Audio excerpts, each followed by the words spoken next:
4400 এর সাথে কত যোগ করলে যোগফল একটি পূর্ণবর্গ সংখ্যা হবে? এখানে আমরা এইটার আগে বর্গমূল করে দেখব।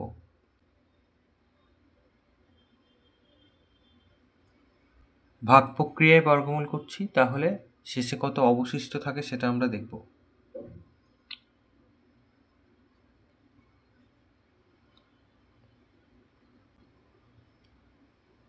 ছয় 36, এখান থেকে 8, 6 দুগুণে 12, এই যে দুটো শূন্য নামলো, তাহলে এটা 6 দিয়ে যাবে। 6 6 36, হাতে 3, 6 দুগুণে 12, 13 14 15, হাতে 1, 6 1 6 7, 4 ঘর, হাতে 1, 4 ঘর, তাহলে এই যে 44 বাকি থাকছে। তাহলে একটা পূর্ণবর্গ সংখ্যা কি?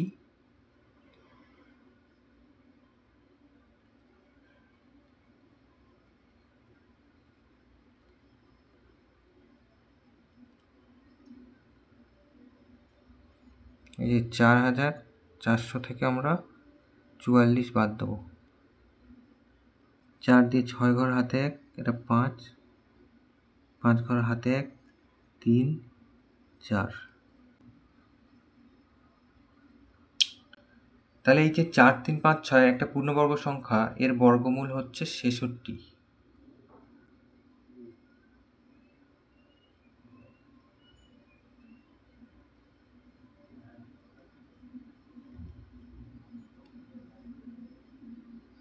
তাহলে অতএব পরবর্তী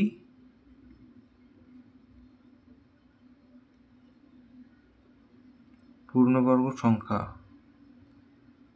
তাহলে 67কে দুবার গুণ করলে আমরা পাবো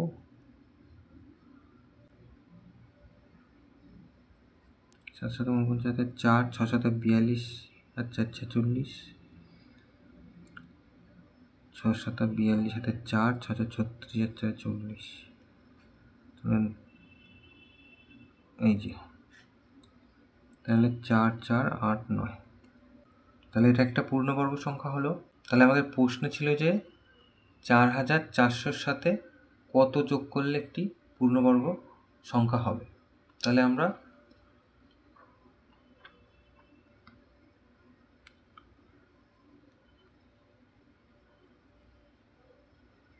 লিখব, যোগ করতে হবে বলে 4489 থেকে 4400 বাদ দিয়ে দেবো, তার মানে উত্তর হচ্ছে 89।